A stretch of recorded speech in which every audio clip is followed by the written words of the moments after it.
evening, San Diego. I'm Chief Meteorologist Carlene Chavis, and thank you for tuning in for your CBS 8 Plus weather update. Feeling the heat to start off this week. It definitely does not feel like December. You got to double check the calendar. That's because our temperatures are warmer than usual for this time of the year, and they're going to increase a little bit more by tomorrow. So we had widespread 80s in our forecast across the inland valleys for today. We had 82 degrees for Valley Center. Also talking about the 80s for Jamul, as well as for Escondido and for Fallbrook. You had 70s right there along the North County coastline. We also had 72 degrees for downtown. You had some 60s and 50s across the mountains.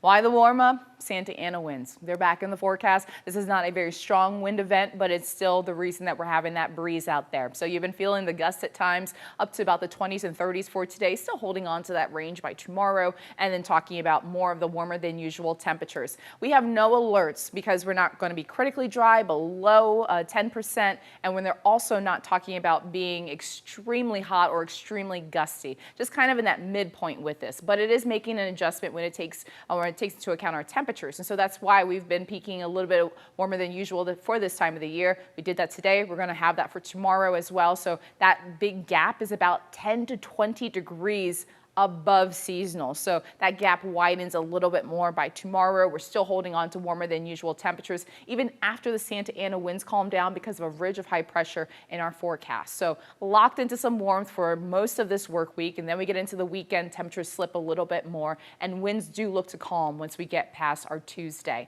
But for tomorrow, we're still looking at some of those gusts that are going to be about 25 to 45 miles per hour across Southern California mountains as a whole. And as a result, that brings in that offshore breeze, and that also lowers our humidity values down to about 10 to 15% by tomorrow afternoon across inland areas. That elevates fire weather concerns. It's not high, just kind of puts us more so in the moderate range, especially along coastal mountain slopes. This is not a strong wind event, but everything looks to wrap up once we go into tomorrow night. When we look at our overnight lows, we are looking at those 40s, so 48 degrees for Vista, also talking about that for Poway. Not much of a marine layer for tonight as far as an extensive one all the way to the coastal mountain slopes. That's why you're seeing more of those 40s for temperatures. Clear skies. Once we got past our sunset, tumbling temperatures. You also have 50s right there along the North County coastline. You also have 53 degrees for downtown, 30s, 40s, and 50s. So a mixed bag across the mountains for your overnight lows.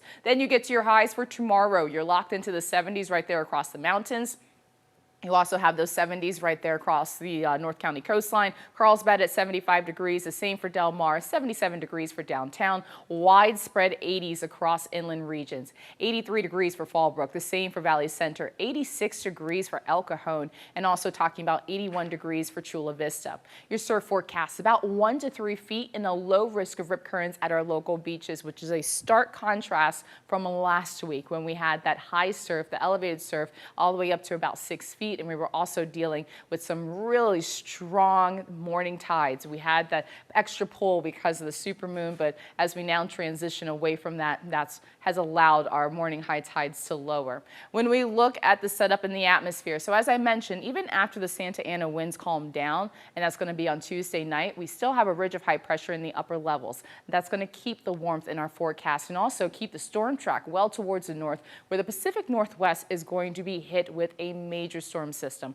We're talking about an atmospheric river bringing a whole lot of rain across that region, but that moisture not making its way towards us because of this ridge of high pressure that is going to be our main weather maker all the way into the weekend. By the weekend, it starts to weaken a little bit more, but before we get to that point, you got days of 70s for the coast for daytime highs. You're back into the 60s over the weekend, increasing cloud cover, especially on Saturday in the morning hours, added high clouds out there, maybe blocking out the sun at times. You have the 60s, you have the 80s. That's going to be for daytime highs for the inland valleys all the way through about Thursday. Then you're back into those 70s. That's going to be by Friday all the way into the weekend. When we look at the mountains, we have 70s going strong all the way through Saturday. You're back into the 60s starting on Sunday, and that takes you into the start of next week. And for the desert, you're also talking about widespread 80s. The peak of the heat for the desert looks to be on Thursday and Friday. That's as that high pressure system moves a little bit more towards the east,